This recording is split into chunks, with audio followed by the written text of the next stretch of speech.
সন্তানেরা যে অসাধ্য সাধনটা করেছিলেন, যখন গত 15 বছর ধরে চেপে বসা এক নিষ্ঠুর স্বৈর শাসন বাংলাদেশের সকল রাজনৈতিক দল মিলে 15 বছর ধরে নানানভাবে চেষ্টা করেছিলেন, সেই জগত্তল পাথরকে সরানো সম্ভব হয়নি।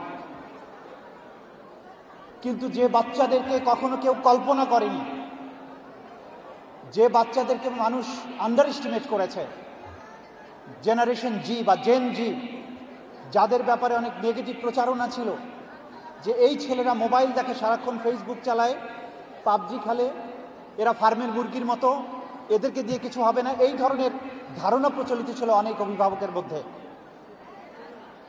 কিন্তু সেই বাচ্চাগুলো তাদের অভূতপূর্ব নেটওয়ার্কিংয়ের মাধ্যমে, অভূতপূর্ব এক ইন্সপিরেশনের মধ্য দিয়ে এমন এক বিপ্লব সংগঠিত করল, বিশ্বের ইতিহাসে আর দ্বিতীয় নজির তার নেই। আমাদের সেই শহীদদের এক এক করে আত্মত্যাগের দৃশ্য আমরা নিজের চোখে প্রত্যক্ষ করেছি। আমরা দেখেছি 4 বছরের বাচ্চা, 5 বছরের বাচ্চারা কিভাবে রাজপথে নেমেছে। আমরা দেখেছি বাবা মায়েরা কিভাবে সন্তানদেরকে কোলে করে নিয়ে রাজপথে নেমেছে।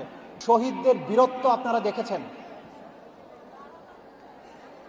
একবার গুলি খেয়েছে, বাসায় গিয়েছে, কিছুটা ব্যান্ডেজ করে আবার ফেরত এসেছে, বারবার ফেরত এসেছে, কিন্তু তাদেরকে মাঠ থেকে হটানো যায়নি। আপনারা 1500 শহীদের পরিবারের সদস্য, আপনারা আপনাদের জীবনের শ্রেষ্ঠতম সম্পদকে হারিয়েছেন। বাংলাদেশের 56,000 বর্গ মাইলের মধ্যে যত সম্পদ আছে, বঙ্গোপসাগরে, সাগরে যে সম্পদ আছে, মাটির গর্ভে যে খনিজ সম্পদ আছে, সমস্ত সম্পদ যদি আপনাকে দিয়ে দেওয়া হয়, আপনারা যা হারিয়েছেন তার ক্ষতিপূরণ হবে না। শহীদেরা ক্ষতিপূরণের অপেক্ষায় জীবন দেয়নি। এই শহীদেরা তাদের জীবন যখন দিয়েছে, তাদের সামনে একটাই চিন্তা ছিল, কি করে এই দানবীয় শক্তিকে পরাজিত করা যাবে, কি করে একটি বৈষম্যহীন রাষ্ট্র ফিরিয়ে আনা যাবে, কি করে সেই রাষ্ট্র ফিরিয়ে আনা যাবে যেই রাষ্ট্রে আতঙ্কে দিন কাটাতে হবে না, যে পেছন থেকে কখন কালো পোশাকের মানুষেরা এসে আমাকে তুলে নিয়ে যাবে। আমাকে একবার অ্যারেস্ট করার পরে প্রথম দোয়া করতে হয় আমাকে যাতে মামলায় গ্রেপ্তার দেখায়, যাতে আমাকে গুম না করে। আবার গ্রেপ্তার যখন হতো তখন দোয়া করতে হতো যে রিমান্ডে নিয়ে হাত পা না ভেঙে দেয় অথবা ক্রস ফায়ারে না মেরে ফেলে। এই যে আতঙ্কের বাংলাদেশ ছিল, ফেসবুকে একটা লেখা লিখলে ভয় পেত, পোস্ট ডিলিট করো না হলে পরে সমস্যা হবে, এই যে একটা রেটরিক তৈরি হয়েছিল, সেই জায়গার থেকে বাংলাদেশকে উদ্ধার করে নিয়ে আসার যে স্বপ্ন, সেটা ছিল প্রত্যেকটি বাচ্চার চোখে মুখে। তারা রাজনীতি বুঝতো না, তাদের রাজনৈতিক প্রাপ্তির কোনো অভিপ্সা ছিল না, তারা মন্ত্রী এমপি হওয়ার কথা ভাবতেও শিখেনি। তাদের চোখে মুখে একটা স্বপ্ন ছিল যে এই রাষ্ট্রকে আমরা স্বাধীন করব। তারা সেটা সফল হয়েছে।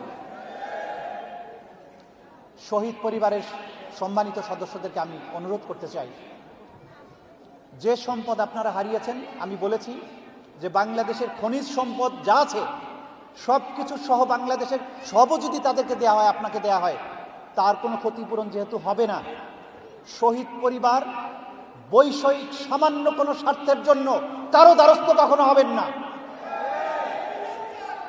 আপনারা যা অর্জন করেছেন দুনিয়ার কোনো কিছু দিয়ে তার ক্ষতিপূরণ সম্ভব নয়, কিন্তু জাতি হিসাবে, রাষ্ট্র হিসাবে এটা আমাদের দায় এই শহীদ পরিবারকে স্মরণে রাখা, তাদের টেক কেয়ার করা, তাদেরকে দেখা, তাদের স্বীকৃতি দেয়া, তাদের স্বপ্ন বাস্তবায়নের জন্য রাষ্ট্র কাজ করা। এটা আমাদের দায়, রাষ্ট্রের দায়, জাতির দায়। আপনারা কারো কাছে দায়বদ্ধ নন, কিন্তু আপনাদের কাছে আমাদের একটা বড় অনুরোধ আছে। আপনারা আজকে যে সম্মিলিতভাবে এখানে এসেছেন, আপনারা একটা বিরাট শক্তি। এই শক্তি আপনারা নিজেদের মধ্যে কোনোভাবেই ডিভাইডেড হতে দেবেন না। নতুন বাংলাদেশ বিনির্মাণে আপনাদের ইউনাইটেড অবস্থান, এই রাষ্ট্রের যে স্বপ্নগুলো ফেড হয়ে যাচ্ছে, যে স্বপ্নগুলো ধূসর হয়ে যাচ্ছে, সেই স্বপ্নগুলো অর্জনের ব্যাপারে রাষ্ট্র এবং সরকারকে বাধ্য করবে। যে জুলাই সনদের কথা বলেছেন,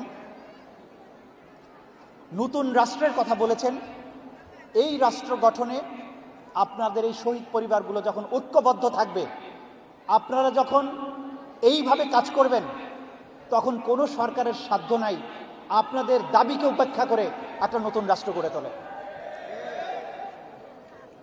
আমি আপনাদেরকে সর্বক্ষণ জেগে থাকতে বলবো। আপনাদের সন্তানেরা আমাদের গোটা জাতিকে জেগে থাকতে শিখিয়েছে। আপনারা তো তাদেরই পরিবার। আপনারা কখনো ঘুমাবেন না, কখনো আপোষ করবেন না, কখনো বাংলাদেশকে আবার কোনো স্বৈর শাসক, আবার কোনো নিপীড়কের হাতে চলে যাক, এটা অ্যালাউ করবেন না কখনো।